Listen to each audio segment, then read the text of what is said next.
CzarThwomp here, and welcome to episode 41 of The Great Ace Attorney. Last time, we cross-examined Rolly and Patricia, and we basically discovered that Rolly tampered with the crime scene in order to keep his love life alive. He basically tampered with the crime scene. He moved Olive Green's body across the street so he wouldn't have to deal with it during his day. He was laying no assault blue ball. He was not gonna let the he was not gonna get cock blocked by a crime going on, not on his beat. But yet, despite that, Barack Van Zeeks is apparently just like, I forgive you. Meanwhile, basically, in the Ace Attorney, in the actual main series, Gumshoe so much just breathes wrong, and Edgeworth's cutting his pay, even though Gumshoe can't afford heat, or electricity, or food. Gumshoe lives in these destitute conditions, and Edgeworth doesn't give a damn. He just cuts that pay. Gumshoe doesn't wax the desk properly, pay cut. Gumshoe doesn't organize those shelves correctly, pay cut. Gumshoe inadvertently gives the defense details that actually lead to the truth being discovered, pay cut. But anyways, let's continue on. That the accused, Mr. Soseki Natsume, is the only person who could have possibly committed the crime. Objection. No, I disagree. Now that we know the true scene of the incident, there is someone else. Another person who could be responsible for that knife in the victim's back. Forgive me for being presumptuous, but I believe the prosecution is probably well aware of the possibility already. Lord Van Zeeks, is this true? Very well. Name the person if you will, and if further investigation is warranted, the prosecution has no objection to the trial continuing. You will name this other person who could have perpetrated this crime. Take that! The defense would once again like to request a cross-examination of a new witness, my lord. Once again? My assistant made the same request earlier. In order to finally reveal the truth about this case, it's imperative that we cross-examine juror number 4, Miss Joan Garrideb. Me? Oh, dearie me! Objection! That request has already been denied! Objection! But the situation is very different now. Miss Garrideb, answer me this. What do you want now, you little toad?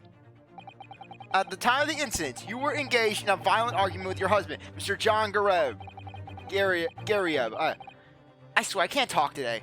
In the course of the argument, a minor house fire was ignited, and to clear the smoke from the room, your husband opened a window that looked out over Briar Road. Well, what of it?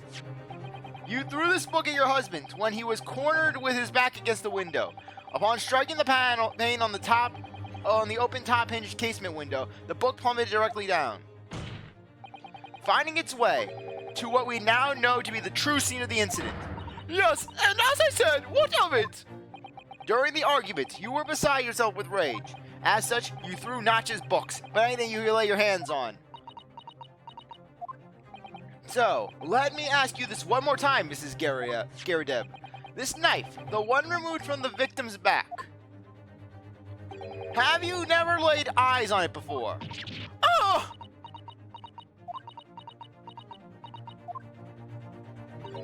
I don't recall it. Seriously? Am I supposed to remember everything I picked up and threw at my husband? And anyways, the matter with this there and all that regalia said members of the jury didn't testify, didn't he? Conveniently, yes. Objection! No, I have no recollection to say that at all. Juror number 4. Darn it, if my case is going down, you're going down with it. Oh! Make no mistake, you jurors are not special in any way. You are not immune to the judicial process. If you know something about this knife, madam, let the truth come out. And CzarThwomp something loving my lines. I am not Samugi. But that's just a common unguarded knife. I couldn't have come from anywhere. We have several like that at home. If one went missing, how would you expect me to know? What's that? A little donkey. What are you saying? Please, Miss Garrideb. No, you listen to me! I refuse to believe all this nonsense! I couldn't bear the thought that I'd injure someone! Do you hear? I couldn't bear it! Even though I was trying to maim my husband while having a note from another woman! Oh, the poor woman. So, yes, I want evidence! I want to see hard evidence if you're going to insist that this being my fault! You're going to have to prove to me that I threw that knife, if that's what you think! Come along now, chop chop! Do your worst! I just want to save the game, just to be on the safe side, because I am not 100% sure about this. I just want to make sure. Save complete. Good. Well, Mr. Naruto? if I had evidence like that, believe me, I would have thrown at her already. Then take the stand, Jorah. Oh! The prosecution does not object to the defense's request to cross-examine this woman. Thank you, Lord Van Zeeks. I'm going to have to testify? Juror number 4. As I'm sure you will appreciate, having observed it with your own eyes today, witness testimony can lead to the most extraordinary truths being unearthed. Truths of which the witnesses themselves may not even have been aware. How dearie me! So I demand your full and unadulterated testimony, Mrs. Garrideb.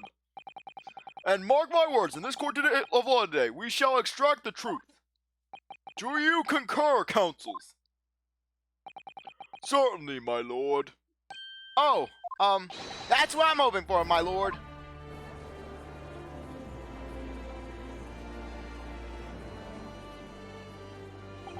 This is such a strange feeling. For the first time since arriving in this country, it actually feels real.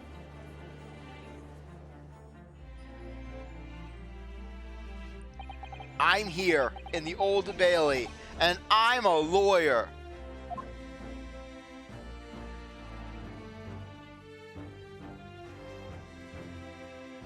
Witness, state your name and occupation. Oh, yes, my name is Joan Garrideb, and I'm a juror and such like. It sounds like even she doesn't know if she's a housewife or a maid or what anymore. The court has decided your testimony is required in order to clarify matters in this case. Do you understand, madame? Yes, my lord. You will tell the court everything that took place in your household on the evening in question. And I warn you, do not attempt to hide the truth. Oh, dearie me. Chin up, Joni. Nothing to worry about now. Oh, I didn't even know you were here, Sean. Wasn't only you in the room that day, old thing, was it? Rather think I ought to testify as well, don't you? But what about your knee, dear? Don't you worry about that. Hardly notice it. I'm not the sort of chap to leave a comrade to face disciplinary action alone. Oh, John! I presume you're Mr. Joan Garrideb. Yes, sir. Former second lieutenant of the 3rd Regiment of the 4th Northumberland Fusiliers, sir. Seen my fair share of action and now living the quiet life, as it were. The quiet life? Were you not engaged in an incendiary battle with your spouse on the day in question? Ah, well, yes. Ahem, quite. I believe this may represent a first in the proud history of the British court. Calling a juror to the witness stand is unprecedented. However, the court will hear your testimony now, juror number 4, and that of your husband. You will recount clearly and concisely the events in your home at the time of the incident in question. Sir, at once!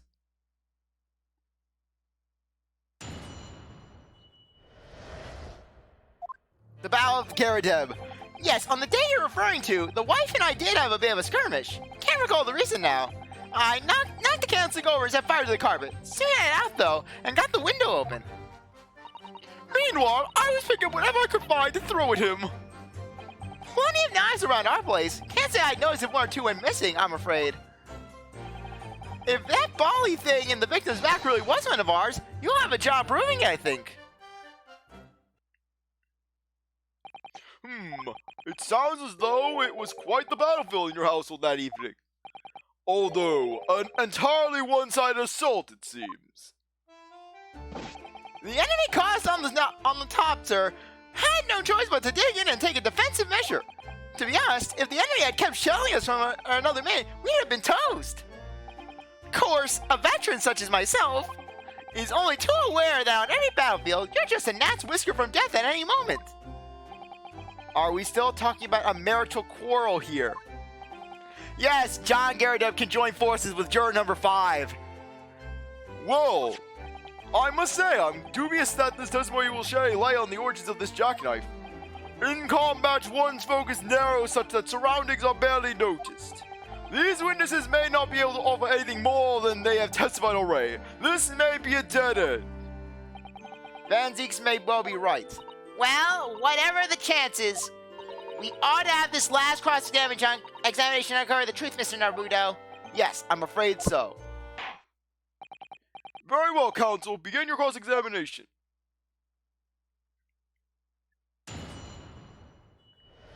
Okay, let's do this. Battle of Garrideb. Okay. Here is our next one. I believe we want to press this one. Hold it! Even though the room was on fire. As far as I was concerned at the time, it was more important to extinguish my anger than the flames. When a woman wants to throw, she must throw. That is most certainly not true of a Susato takedown, Mr. Naruto. How did she know I was thinking that? So, please cast your mind back and try to remember. Was a knife among the items you threw at your husband that day? In all honesty, I don't recall. But I feel I must point out that I'm no monster. Let me see, some bread, a cabbage, garlic, a towel, and a sponge. A napkin. Okay, pursue. Do you have something to add, sir? Mr. Garrideb! Don't shoot! Sorry, I beg your pardon. Did your wife's remarks just now bring something to mind? Nothing of any significance, no. Just a barrage of projectiles the old thing launched in my direction. Was something more solid than she implies. Books, bricks, the fire poker I seem to recall. Ouch. And the woman's aim is uncanny. She laid a direct hit with every volley. Ah! Good grief, woman. We're not home now. This is a court of law. Oh, dearie me. I'm so sorry, dear. What's she even doing with a teapot in here? Honestly, John, I would never throw such things at you, obviously. Well, take a good look at this then. How do you suppose this happened, huh? Your pipe, sir? Sorry, my throat is giving out. Had this thing in my hand as usual at the time of the onslaught. Not to clean out with one of her soft projectiles she did, yes? And when I went to pick the thing up, it was broken in two. I'd like to see a sponge do that sort of thing. I see, your pipe was broken. It would have never been sent flying unless it was hit by something pretty solid. Anyways, I managed to bandage the thing up for now. Oh, you are one to exaggerate, aren't you, dear? I wonder what we should make of this account. It could be important. The defense believes Mr. Garrideb's remarks just now to be of great significance. Objection! This war veteran's words only tell us one thing. Betray a fiery wife and pipes as well as hearts may be broken, among other things that are below the belt line that should only be treated gently. Sentimental wisdom perhaps, but hardly worthy of adding to the formal testimony. Indeed, common sense, one might say. Might one? In that case, would you at least permit us to examine the pipe, sir? Well, I don't see why not. Oh, dearie me, there you go again, trying to ingratiate yourself with a young lady. Very well, the court will accept the gentleman's pipe as evidence. The pipe has been added. I hope I didn't speak out of turn, Mr. Naruto. I was just feeling rather disappointed for you that your request was turned down. Oh no, it's fine. Thanks to Susato-san, we have some new evidence to work with. We should examine it carefully. Let's do just that. It looks to be in a sorry state with that bandage around it, doesn't it? But for some reason, it feels slightly ominous to me, like it's trying to shout out a warning. Sorry. I had an itch by my ear. Probably because it's the same blue as Mr. Garrideb's dressing gown. I suppose it must have considerable sentiment value to Mr. Garrideb, given that he's gone to the trouble of repairing it like this. Either that, or he can't afford to replace it.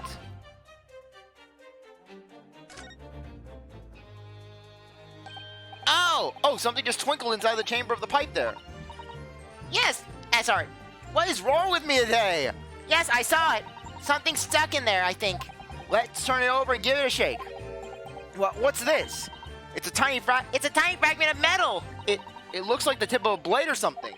The tip of a blade. Surely it couldn't be.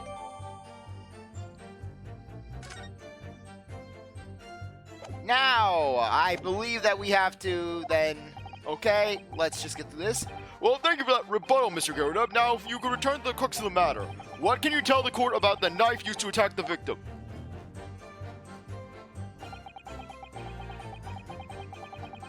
Okay, I just want to save the game first. Let's save.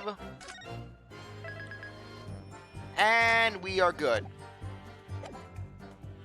Because I believe that this next one is going to be the blade that we found in his pipe. So, let's go. Present the blade. There we go. Mr. Garrideb, could I ask you to take a good look at this, please? You can ask, but I can't see a bally thing. You can't? You used to call me Dead-Eye Deb back in the regiment, of course, but that was some time ago now. Even when I'm trying to enjoy a large print book by the fire these days, I struggle to tell a B from a D and a P from a Q, to be honest. Oh, he does, dearie me. It's rather wearing being asked about every other letter and every other word. You must be very dusty. What is that? A tiny scrap of metal?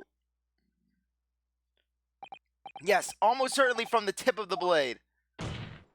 And what may appear to be at first just a tiny scrap is in fact a crucial piece of evidence. Interesting. And where did the defense come by this evidence? It was lodged in the chamber of Mr. Garrideb's pipe. My pipe, you say? By Jove, I wonder how that got in there. And what precisely does this fragment of metal signify, Counsel? Are you suggesting that it's in some way related to the matter of the stabbing on Briar Road?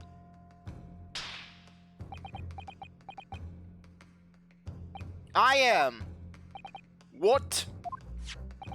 When put together with another piece of evidence already in the court record, I believe this tiny fragment of metal will unravel the whole truth of this case, my lord.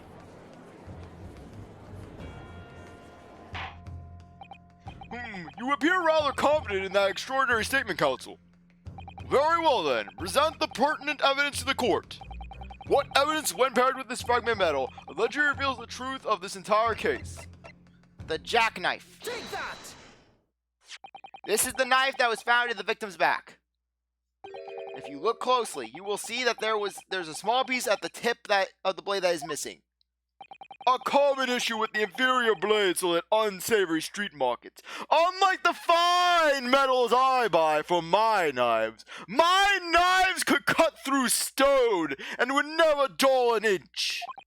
Criminals who use them regularly leave the tips lodged in their victims' bones. And what of this particular knife? No doubt its tip has suffered a similar fate, now languishing somewhere near the spine of the victim. Objection! No, that's not the case. The tip of this particular knife's blade is the very fragment of metal we discovered in the chamber of Mr. Garrideb's pipe. Ah! Ah! Good grief, Lord Von Zinks! I don't believe it! I have to pose more epically! The knife from the crime scene and this fragment of metal? I swear to God, why does this happen to me? Why does it whenever I'm in a courtroom with you, this sort of crap happens? A perfect match! Good golly gosh!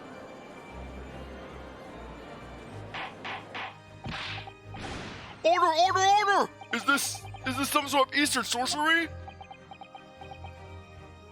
This is no magic, my lord. This is a miracle. A miracle? So Van Zieks has figured out, has he? Council, explain this extraordinary coincidence at once. Yes, my lord. The crucial point we have to ask ourselves here is when did the fragment bell find its way inside Mr. Garrideb's pipe? Something that was clarified for us in the most recent witness testimony. Had this thing in my hand as usual at the time of the onslaught. Not to clean out with one of her soft projectiles she did, yes. It would never have been sent flying unless it was hit by something pretty solid. Oh, dearie me! I don't even know who's doing that. During the argument between these two that occurred just as the victim was on the pavement below, Miss Garrideb flung this knife at her husband. However, the knife missed Mr. Garrideb, instead striking the pipe in his hand at the time. Which caused the tip to break off, of course. Good lord! Yes, and that is when the tiny tip of the blade found its way inside Mr. Garrideb's pipe. The chances of that are 1,000,000 to 1! And yet there's no other credible explanation for how the tip of the blade ended your pipe. Then, after losing its tip, the knife ricocheted off the pipe and flew out of the open window. In short, this knife, which fell from the window of the Garrideb's house, is the very same knife that struck the victim in the middle of the back on the street below. Oh gosh! Oh dear! Oh! No! I don't even know who's speaking when. I'm sorry.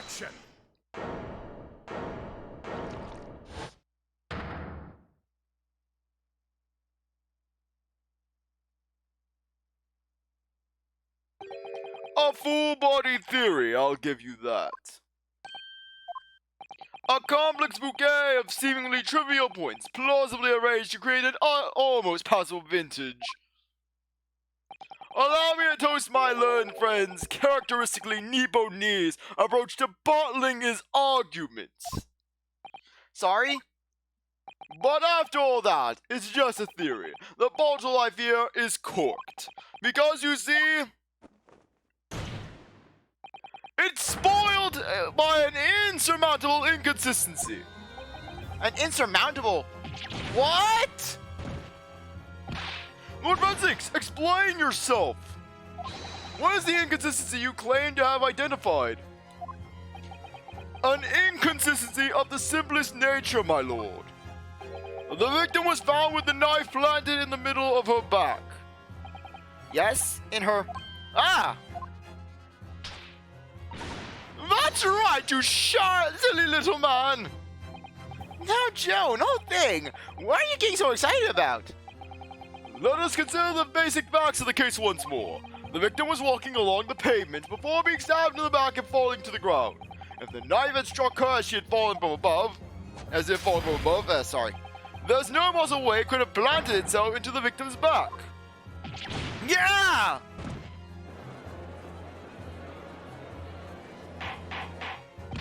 Order!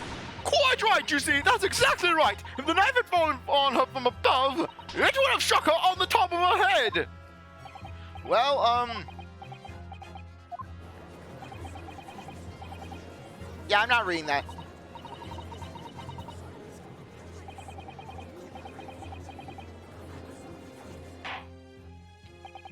It would appear the defense has made rather a spectacular blunder.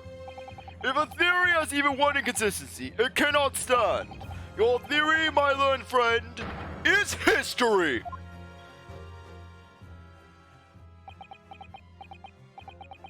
We were so close. I could see the truth.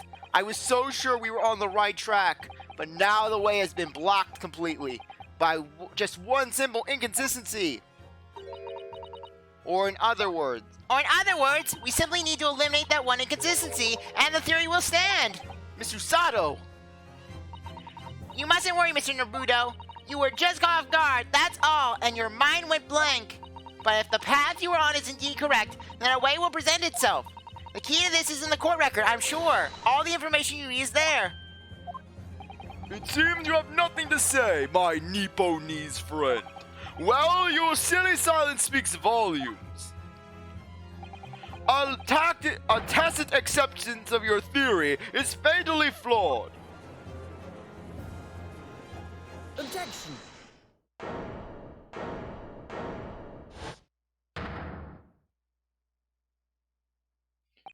This inconsistency doesn't mean I was on the wrong track. It means that I need to sharpen my mind and dig deeper for the truth. A test, it is. What is wrong with me tonight? Yes. If the knife fell on the victim from above, there's no way they could have hit her in the middle of her back. Under normal circumstances, that is. What are you implying? Counsel! There is a piece of evidence in the court record that can explain this inconsistency. That can explain how the knife that fell from above could have pierced the victim's back. We already have the answer. Goodness! Utter madness! Surely this must be the last time. Counsel, present the evidence of which you speak. This is the last inconsistency, the final piece in the puzzle. If I can successfully make sense of this, the truth will be laid bare at last. The evidence that explains how the falling knife became lodged in the victim's back is the fourth book. The fourth book found at the scene. This is the final piece of evidence the defense will present. The burnt book? Is that not Mr. Garrideb's book? Yes, and to understand its significance, we have to consider how it came to be at the scene in the first place. This photograph print clearly shows the book in question, and the victim holding it in her hand. But as we all know, it was the police constable that put the book between her fingers like that. Quite so, as part of this whole scale transplanting of the crime scene to the opposite side of the road. That's true. However, as part of his testimony, Constable Beat made an extremely enlightening statement on that point. But what made you place that book in the victim's hand? Oh, well, sir, that's because that's how I found it. When we first ran over to the scene, the victim was already holding that book. So when I moved everything, I made sure it was still in her hand. In other words, the victim had already picked the book up on her own volition. Seriously, why am I tripping over my tongue so much? And clearly, that must have been before she suffered the knife wound.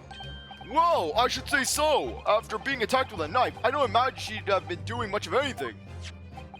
So the question becomes, why did the victim have that book in her hand?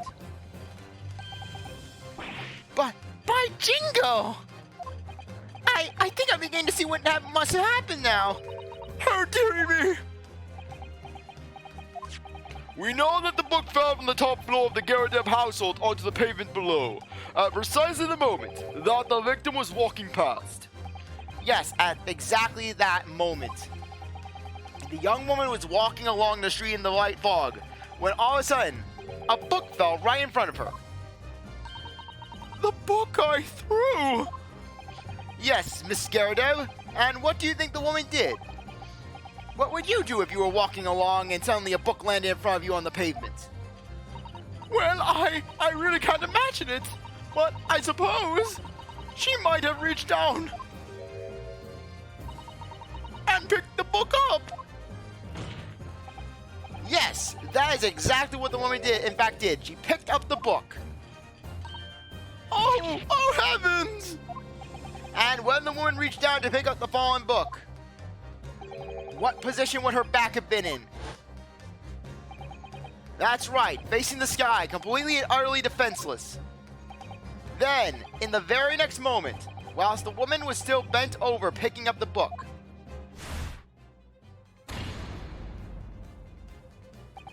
the next object fell from the room above, the jackknife, straight into the middle of her back. And at that same time, walking by chance directly beside Miss Green, was the defendant, Mr. Sosaki Natsume. Well, I never! It appeared to Mr. Natsume that the woman simply collapsed on the floor. In the dark of the fog, he didn't see the knife falling on from above her. Ah! And from the other direction, the constable and his wife saw no one but the victim and her apparent attacker. So there never was a real culprit to run from the scene in the first place. No, this was nothing more than a series of unlikely events that culminated in an unfortunate accident. And that is the real truth behind this case.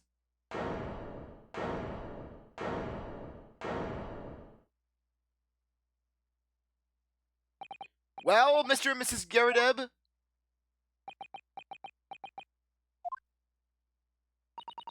The very first time you showed me that knife, I had my suspicions. I wondered perhaps it might have been something like that. there, old bean. Poor Mrs. Garrideb. Of course, I never meant for anything of the sort to happen, but it was all my fault, wasn't it?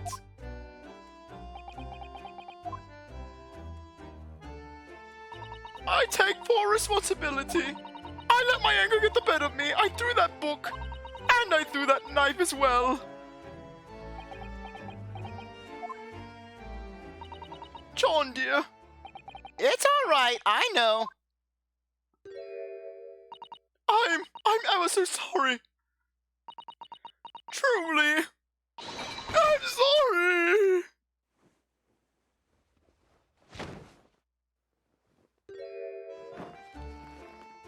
Yeah, just the struggle is real. And we get to see his burnt ass.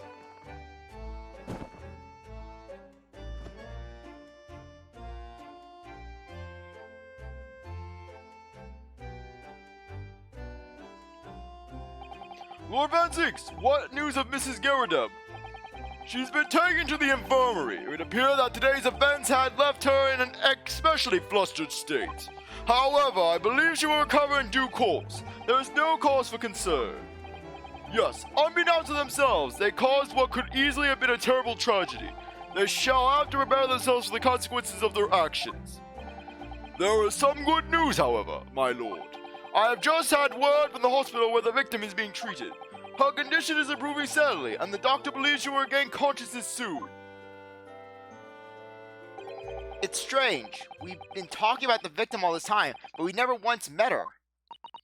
How wonderful! The woman is out of danger, it seems. Yes, that is good news. So, Mr. Soseki Natsume.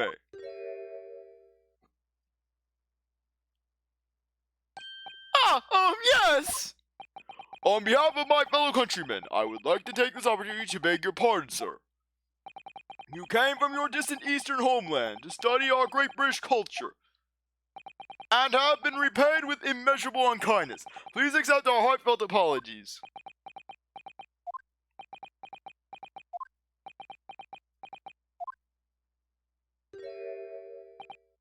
No, it was me who should be begging your pardon.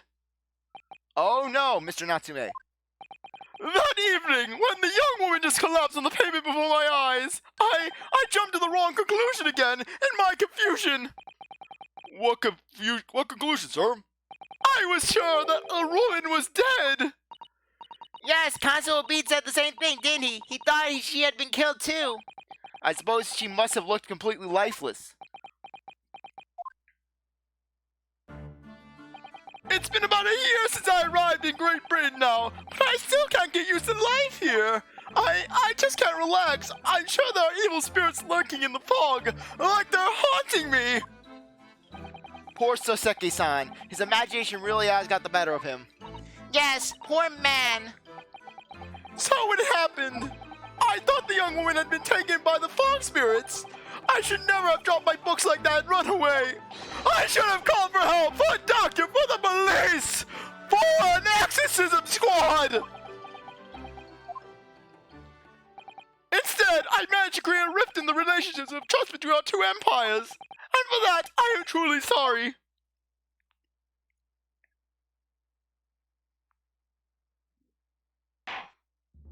One could indeed say that some sort of mischievous spirit has been at work here, I think.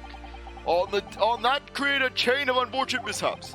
We were be fooled by the spirit and led to false conclusions. But thanks to Lord Van Zeeks and our young lawyer here from the east, that chain has now been broken and the spirit exorcised. I heartily commend you both. Oh! Now then, ladies and gentlemen of the jury. Yes, my lord. In concluding this trial, I must ask one last time for your decision regarding the defense culpability. Are you ready to present your findings to the court? As the foreman of this jury, I can assure you we've reached a fair and just conclusion. I do declare the truth can be extremely cruel at times. Well, I didn't suspect the woman next to me, that's for sure. Sitting in for the old bean while she's out of action, you know, but I know what her decision would be. I'll just be a funny little get out here and start what? Well, it's about time. I don't want to end up dead. I'm not like that woman. My wife was doing more knives than me. So what am I doing in this case? I say, I'll have a corker story to tell the grandchildren when I get home, won't I? And then juror number 6, Guilty! What the hell, man? I want to go home! you're not going home until I watch Bad Luck. I will complain about all the things that are bothering me. Why it's so cold in here? Why it's so cold outside? It's winter. Why does it have to be winter? Why does it have to be cold? I don't want it to be cold. Very well, ladies and gentlemen of the jury, I hereby demand your final decisions. Mr. Foreman. Not guilty. Not guilty. Not guilty. Not guilty. Not guilty. Not guilty.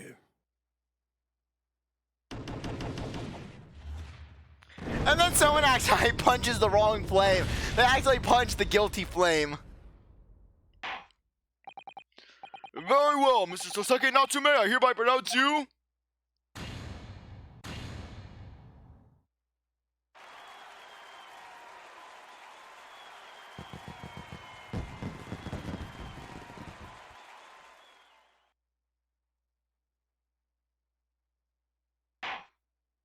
And finally, Mr. Natsume. Oh, yes, Lord, sir. You are now a free man once more. It is my hope that you will continue to further your education in British culture. And may you never again be brought before me. Oh, yes, sir. Of course. On my life, I swear I'll never stop following a courtroom again. That's more 2 tears. Thank you, counsels. Court is adjourned.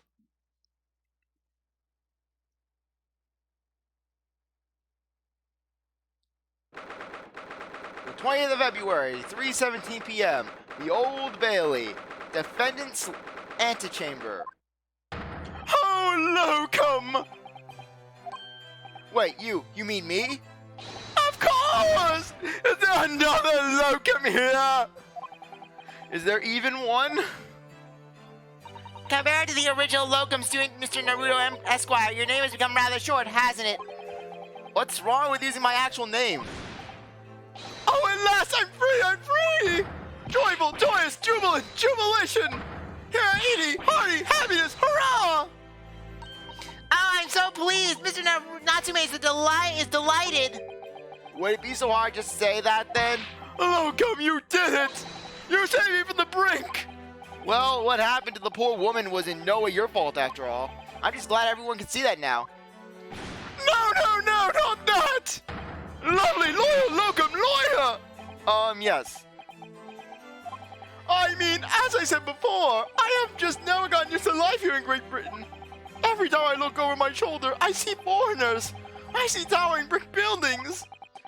And from high up windows, I see them looking down at me, laughing. Look at that little hunchback. Oh dear, I'm sure it's all in your head, Mr. Natsume. But today, you locum lawyer gave me my gloom the boot. You stood firm on my baronial bench before all those babbling British.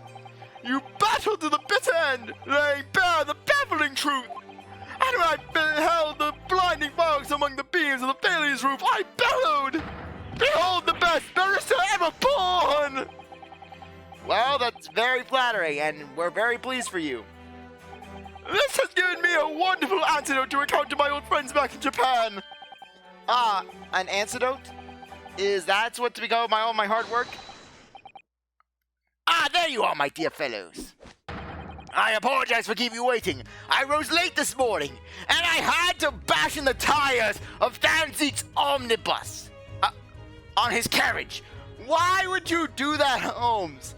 Because he insulted my work, and I am not going to stand by and allow some vampire man to besmirch my reputation. I am an insane man who has insane roots.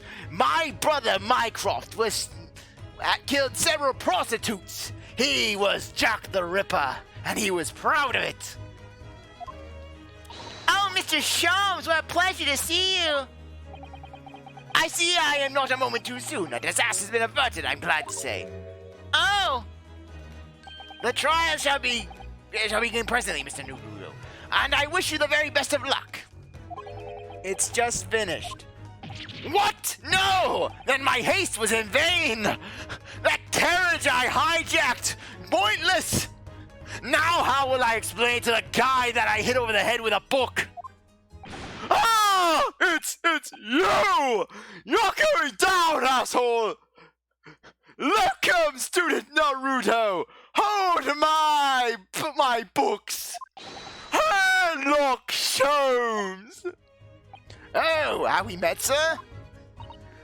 this is Mr. Natsume, the man you had arrested, Mr. Sholmes.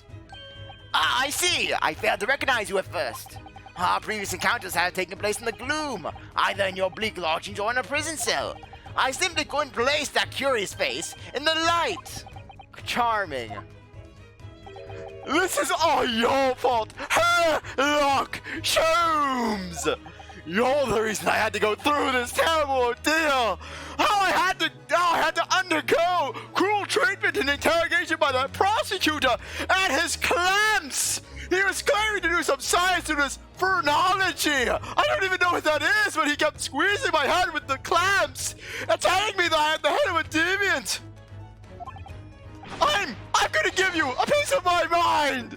Call me! Haunt me! Ha! My apologies, sir, but I assure you, I have placed you now. You're the fellow who abandoned that poor young lady and ran off, are you not? Had she been taken to a hospital more urgently, I feel perhaps she would have regained consciousness by now. Oh! But it was unavoidable, I'm sure. We are but humans after all. Anyone would have been shaken by such an experience.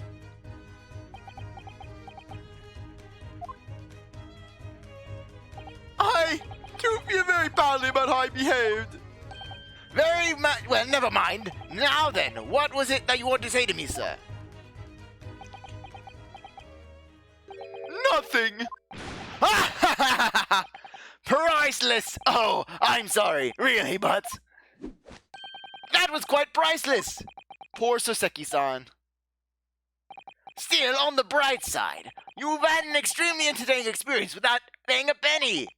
And it would seem you were not even found guilty. But there's no bright side. Whatever do you mean, Mr. Natsume? Even after this, I'm still cursed by the spirits and now by the Reaper! He will take my soul! He owns all those wine bottles! He's gonna kill me with a wine bottle! Mr. Soseki-san, Natsume-san, that's not gonna happen. What kind of person would kill a man with a bottle? Ah, Lord Van Zeeks. I haven't forgotten, what facing that man in court means! Even if you found not guilty, you're still doomed! It will be all right, Mr. Natsume. If the Reaper appears trying to make trouble, I will protect you. I will Susato take down his ass. Hiya! With a perfectly executed Susato takedown. Much as I like being turned on my head, a bit of warning might be nice next time, Miss Susato.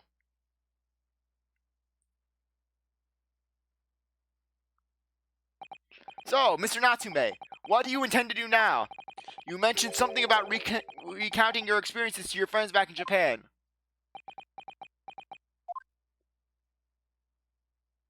Yes, I intend to return to my homeland soon. Oh, It has already been a year since I arrived here in Great Britain. I visited universities, libraries, bookshops. I've been honored with the tutelage of professors. I've learned so much about the wealth of literature here, and the city it has shaped. And I come to realize that it's my calling to sail home and tell my fellow countrymen about it. that's very touching, Mr. Natsume.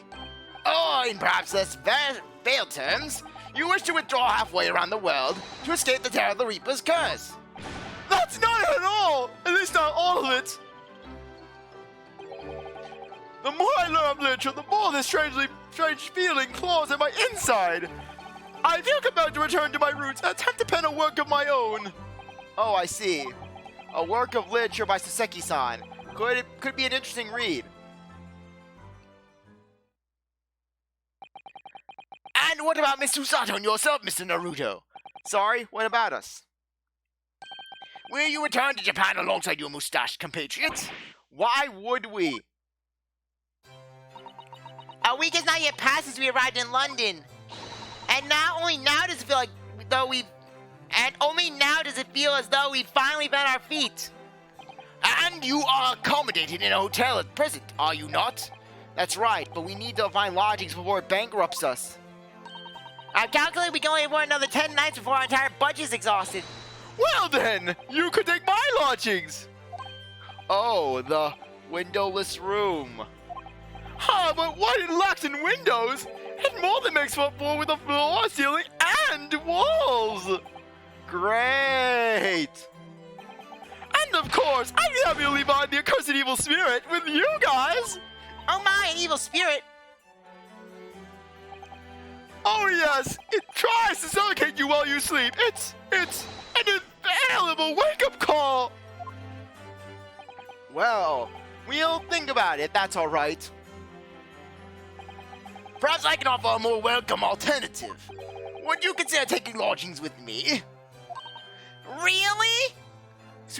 Careful, Holmes. Yeah, because Holmes, he's gonna be asleep. He's gonna hear rustling. He's gonna wake up. Oh, what's going on? He turns over, he gets up, and then he rubs his eyes, and he sees Susato rooting through his drawers. Miss Susato, what are you doing? Don't mind me, Mr. Holmes. Just sniffing your shirts. Well, a vacancy has conveniently presented itself. Though it's in the attic, I might add. Are you sure it isn't just a storage loft?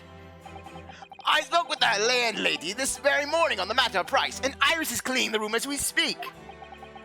You must come at once. I presume you have no luggage to speak of. Oh, this is simply wonderful. What an honor to be invited to take lodgings in the great detective's office's attic. I too overcome for words. So suggesting we look elsewhere is out then. Welcome to hell, Mr. Naruto. Well, it's settled. You're going to suffer with me. Iris will prepare a welcome dinner this evening. And you must come too, Mr. Natsume. I insist. We shall smoke a crap ton of opium. It will be great. You will see things you never thought you would see. Your mind's eye will be unlocked.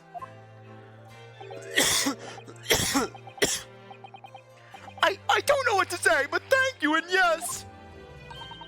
Wonderful. Then I'll go and complete the paperwork for your formal release, Mr. Natsume. It shan't take long. Somebody's happy. Locum, I knew that you wouldn't let me down.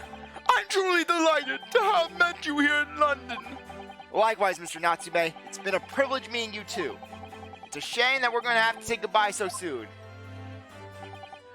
Well, I've come to realize that I belong in Japan. But Locum, we'll meet again one day. Yes, I'm sure. And hopefully by then, I'll be a successful lawyer.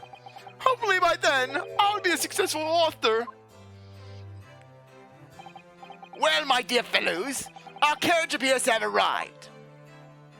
Shall we go, Mr. Naruto? Yes, Mr. Sholmes. I have little doubt Mr. Natsume will be released in time for dinner this evening. And so, with Soseki-san's innocence successfully established, we row with Mr. Sholmes to what was to become our new home, 221st Baker Street.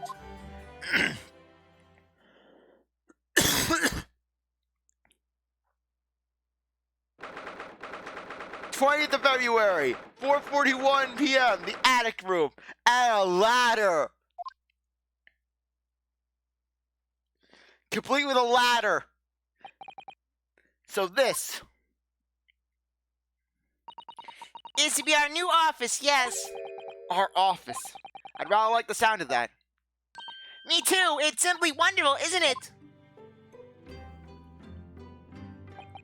I hope you can see this, Kazuma. It's only a small step, but I'd like to think we're getting a little closer to your dream now. So, my dear fellows, you like the place? Ah, Mr. Sholmes. Yes, thank you so much. It's a delightful room, Mr. Sholmes. I will simply adore it. It also helps that there's a hole in the floor that's directly above your bedroom.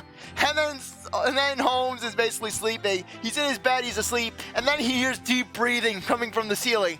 What is that? Are the ghosts here? And then Nazi looks up, he sees Susato's eyeball to the hole in the ceiling as she's giggling. Good, I'm pleased to hear it. Iris and I are delighted to welcome you. I hope everyone's hungry. It's nearly time for dinner. Well, as soon as Mr. Natsume arrives, we have a lot to celebrate. Iris, you must let me help you. All right then, Susie. You can be in charge of the salad. Splendid.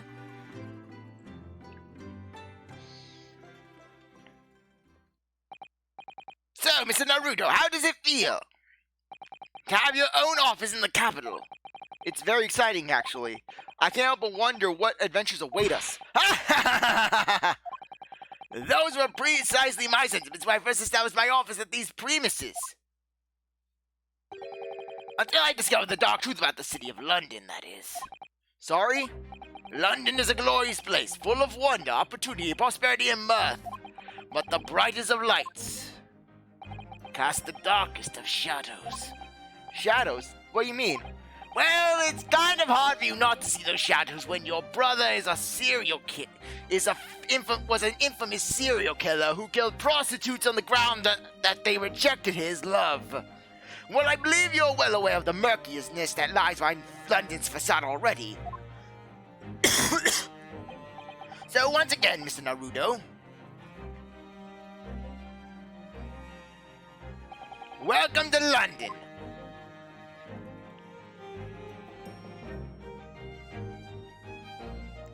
Of course, at that time, I had no idea the significance of all those words Mr. Sholmes so casually spoke. But it wasn't long before my turn came to lift the facade and see the true depth of the murkiness that lay behind it. End. And now we have finally reached it, the final case in the game that we could apparently access since we got to case 2. Okay, we're not saving the game. Anyways, we'll start the next case in the next episode. Anyways, I really appreciate that you stuck around to watch this episode. You're a great viewer, and I hope you come back for the next one. If you like this video, like, subscribe, comment, share, do whatever you want. And with that, I'll see you next time. Bye.